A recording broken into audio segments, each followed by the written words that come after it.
What's up, guys? Rackz here. Back with it's not really a video this time. It's an interview coming around, and we have the homeboy Mike, who's always been on the channel, and we have undefeated lightweight prospect boxer Frank the Ghost Martin on the channel this time. So, what's up, Frank? How have you been, man?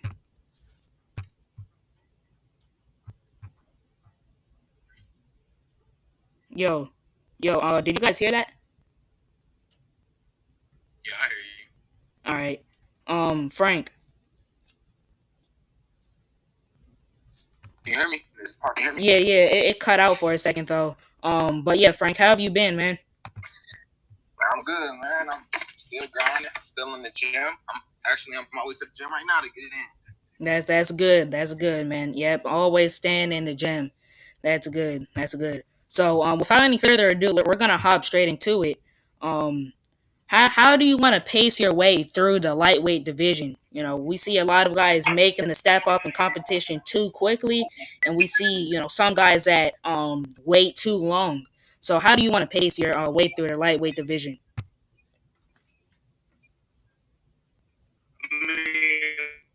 For real,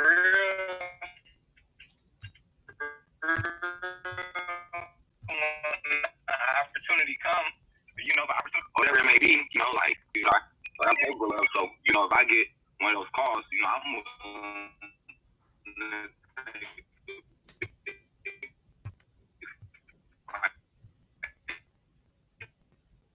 Mm-hmm. You were lagging. You were lagging a little bit. Mike, was he now. lagging for you?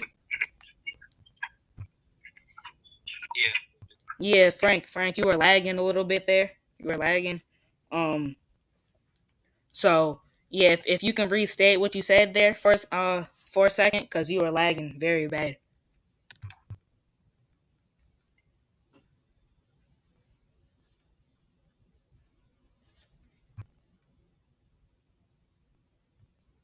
You there?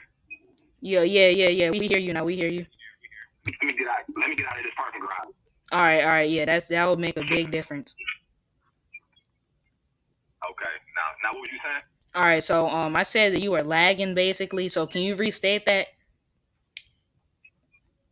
Yeah, far as like when it comes to like pacing myself, far as on fight, whatever it may be, I'm honestly, I'm ready for those big fights now. If they present themselves, I'm willing to take a big fight now. Yeah, I feel you on that. Because when we seen you fight, we seen the speed, we seen the power. We seen how you knew how to pace yourself. You honestly reminded me of Gary Russell Jr. and Errol Spence a little bit. But yeah, we've seen everything from you. And we seen that was a step up in competition there against Aaron Perez, and you made him look like light work. So Mike, what is your question?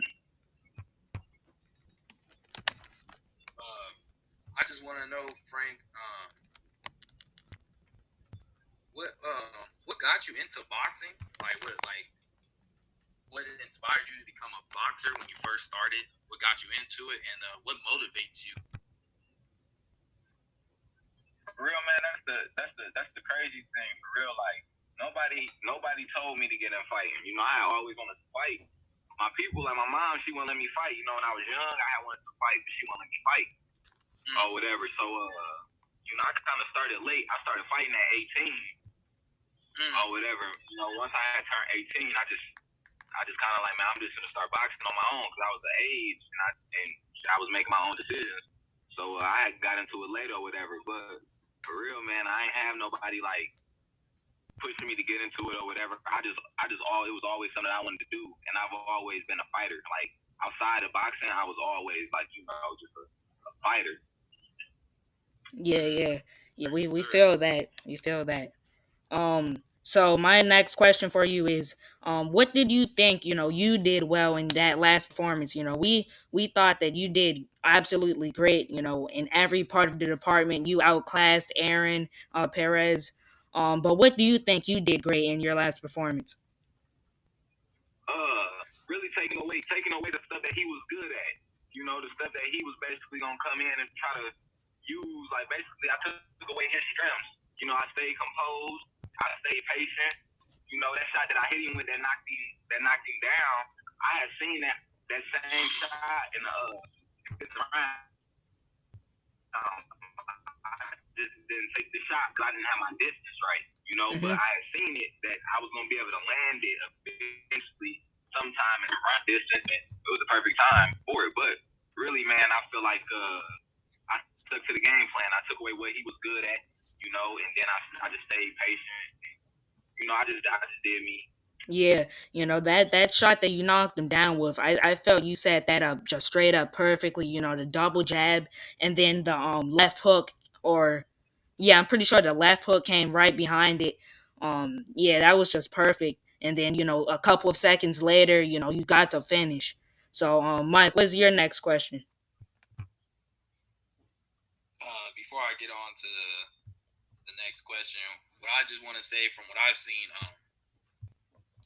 what I liked what you did was when you were throwing your combos and your punches, what I liked was you weren't staying in the same spot when you hit him. Like, you would move around, keep him guessing like where you're at next. And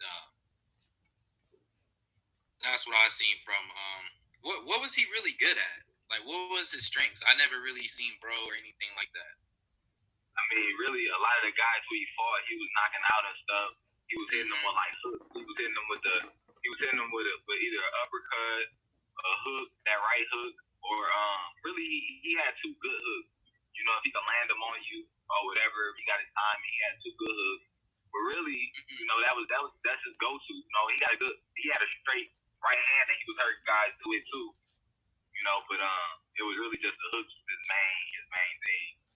Did he ever hit you with a shot where you're like, oh, okay, I felt a little bit, or were you didn't feel nothing, you were just dancing on him?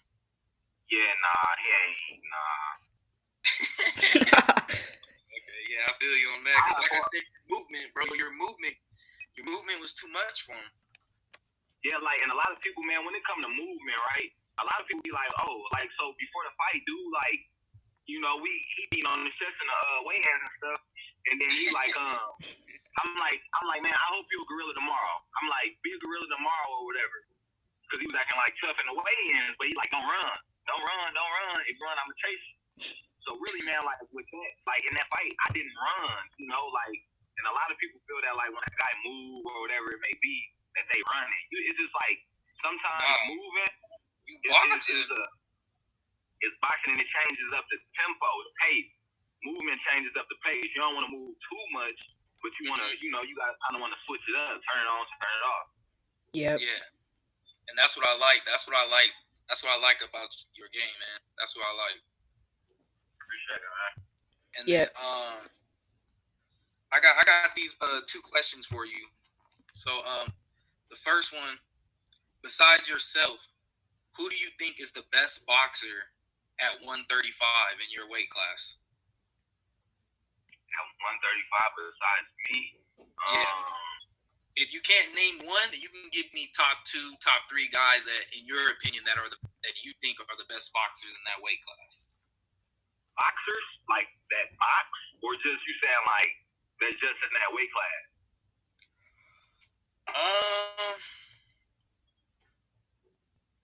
I guess we could go boxers who box. I guess we could say that. Okay, well, who box? I would have to say Devin Haney. I would have to say Devin Haney.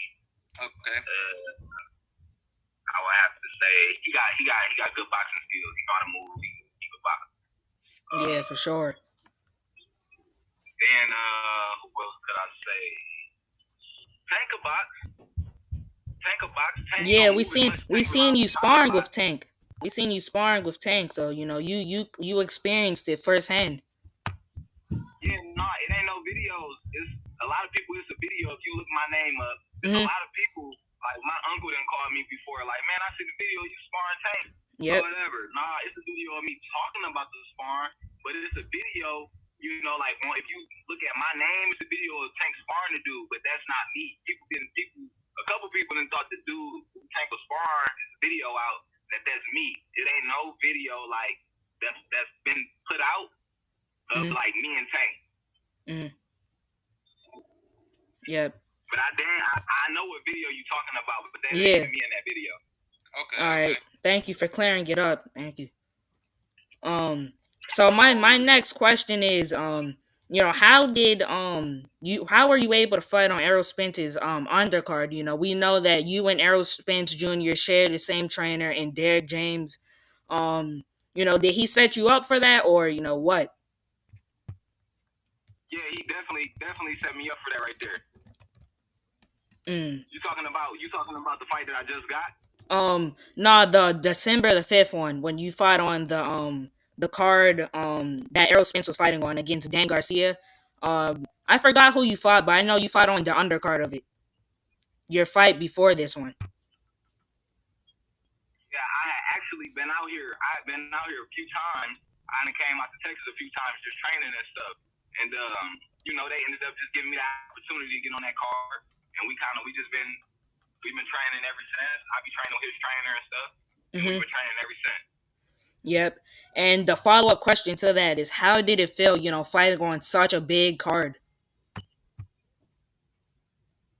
that one more time. How did it feel fighting on such a big card, even though you were on the undercard, how did it feel, fighting on a card like that? Oh shit, man, that was dope. You know what I mean? Like it really when I fought, I was like first fight. It was dope though, because that was like the biggest arena that I had actually fought in or whatever. So just experiencing that, it was dope. And then the next fight after that, being able to fight and be the main event, was even better.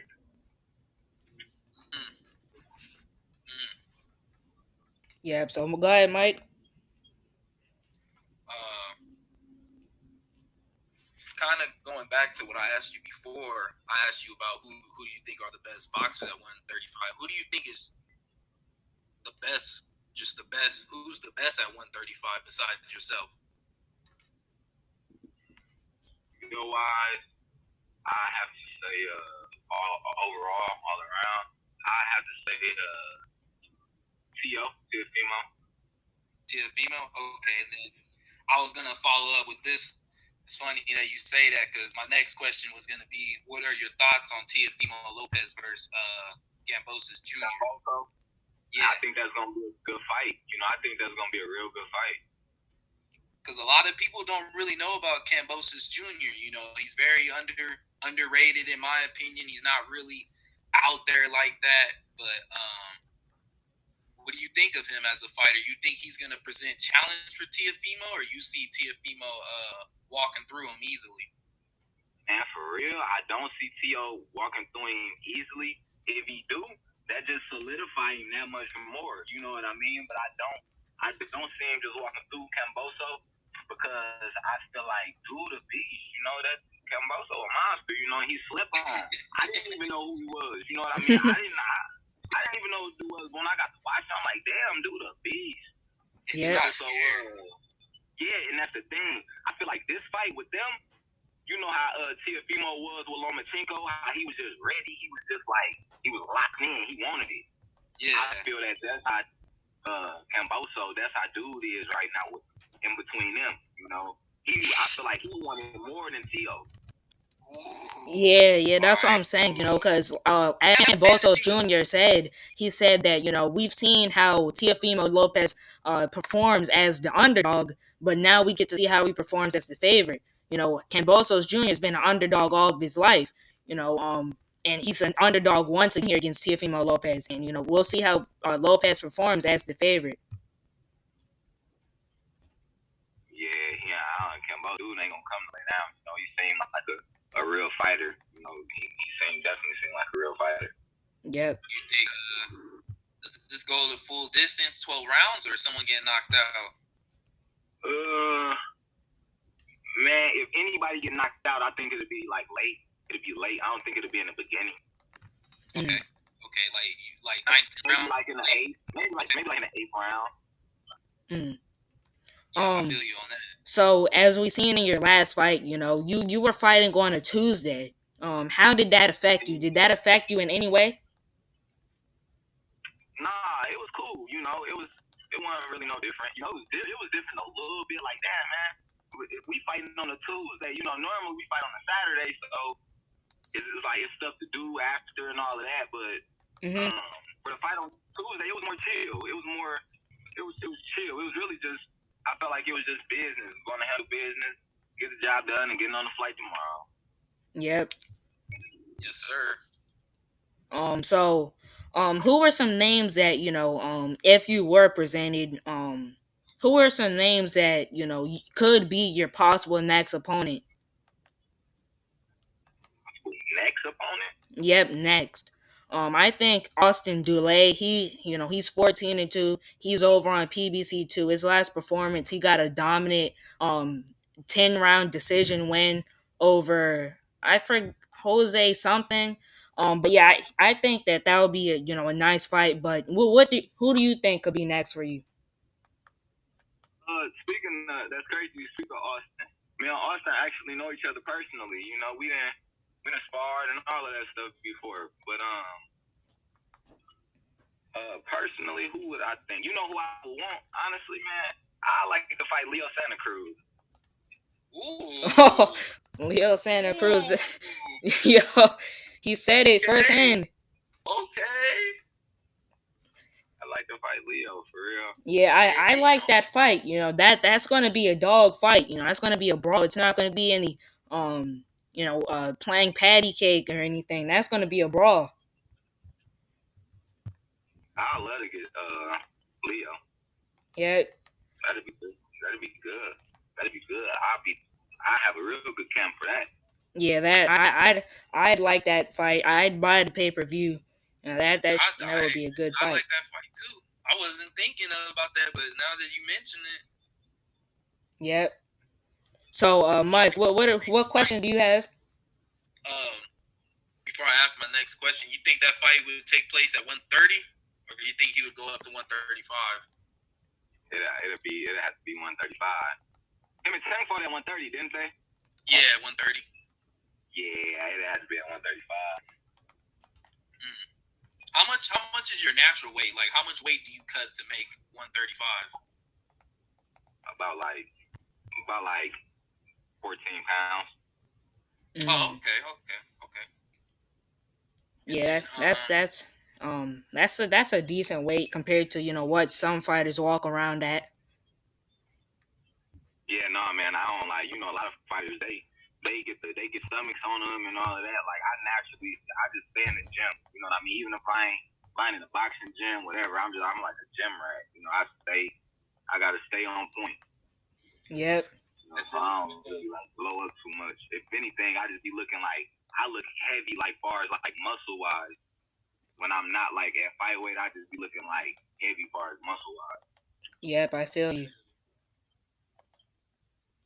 I'm pretty sure you've been asked this question before, but every fan, including myself, want to see this fight.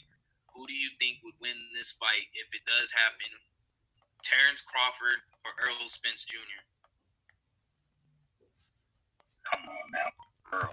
Hey man, that's what I be. Hey, I be rocking with Spence Jr. too, man. I'm just, you know. The thing is with Earl is so much that he does right. The little things that people don't know, they don't see, they don't know. It's so much that he got in his arsenal that he ain't even had to bring out yet. That's all I'm gonna say. He got so much in his arsenal, he ain't brought it out a lot of yet. Is that an easy win for Errol Spence Jr.? It'll be a fight because they both dogs. But I definitely got EJ getting that fight. Yeah, I feel you on that. My opinion is the same way. I just think I don't know, man. Sometimes you could just tell when a fighter, when he got something inside of him and when they got that spirit. And I just feel like everyone says Crawford hits hard, but I think Errol Spence would take that punch, Yeah, Earl a dog, man. He's a dog. He different. Like he in shape. Man, he different. He different. Yeah. Yep. So, how many more fights do you think you will need until you're into contendership? You're ranked by one of the 4 major boxing organizations or governing bodies. They got me ranked like number 4 in the IB. What about the WBA? Yeah, that was. WBA. Oh yeah, I had to ask you that too. What was that WBA belt that that you had? That's the I had fought for that belt. I had won that belt that night. That's the WBA Intercontinental. Yeah, because we've been seeing a lot of intercontinental belts being passed around. The Dylan Wright Joseph Parker belt, that was the WBO intercontinental belt, and I feel that the intercontinental belts, they just get you one step closer to title contendership. So if that's the case, then how many more fights do you think that it will take until you're fighting for a world title? It could be 2 fights, it could be 3, but like soon it could be at the end of this year, it could be at the beginning of next year, but I feel that maybe in like 2 or 3 fights. Yeah, I think the same as well. I think that about 2 or 3 fights, and you might have to fight. I think the governing body that's going to give you a shot is the WBA. I think you might have to fight whoever the WBA champion is at that weight. You'll fight for that belt. Romero. That's Rolly. You said what? It's Rolly. Rolando Romero. Oh yeah, yep. I heard. Yep, I seen that. Yep, you'll have to fight Rolly if he's the champion by the time that that you get up there. So, Mike, do you have any more questions? That was all the questions I had. Yeah. I have 2 more. What do you think? Do you think Shakur Stevenson's the best at 130? Absolutely. Shakur beat. Go ahead. I wonder why they don't really when they talk about 130 or they all talk about all these young upcoming boxers. They don't really talk about Shakur Stevenson like that. I mean, for real, it's a good thing in a way, and then again, it's like because then people who in the boxing world know about Shakur. They know what he's about and all of that. But when it comes to a lot of people on the outside, fans and stuff, they might not know. He may not be as known or whatever. But the people in the boxing world, a lot of fighters gonna try to stay away from me. Yeah, they don't want that type of problem. All right, and then my last question for you, bro, is who do you think would be your dream matchup? Who do you think would be your biggest fight in your career that would be for all the marbles? All right, Tank. Tank? Oh, okay. Yeah, I like the Tank fight as well. I feel that like I said, he's the 135 WBA regular champion, and Romero is too. But I think that you could possibly fight Tank in a couple of fights. You guys are. I'm pretty sure Tank's under Showtime. You're under PBC. But as far as I know, I think that both of those guys. It wouldn't be hard to make a fight to happen between a PBC fighter and a Showtime fighter since they have a partnership. So I think that that fight. I think that would be a pretty reasonable fight for you in a couple of fights.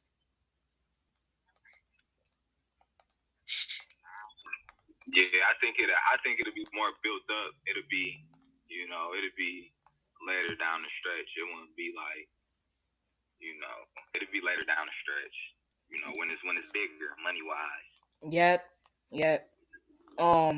So yeah, thank you, Frank, for coming on the show. That's all the questions we have for you. Thank you for letting us ask you these questions. Thank you for answering them. And we will most definitely I don't think this is gonna be the last time you'll be on the show. Mike, you have any last words? I just want to say thank you for your time, bro. We know that you're a busy fighter. You be in the gym and stuff, training, and keep up the hard work, man. Keep doing your thing. You're inspiring a lot of people out there, bro. Appreciate it, man. I'm gonna keep it up. Keep it up for sure. Thank you. Yeah, I can't wait to see you fight for that title. And I'm telling everyone, hey, yo, that's Frank Martin. Yep. Yeah, it's on the way, man. It's on the way for sure. Yep. All right, guys. Peace out.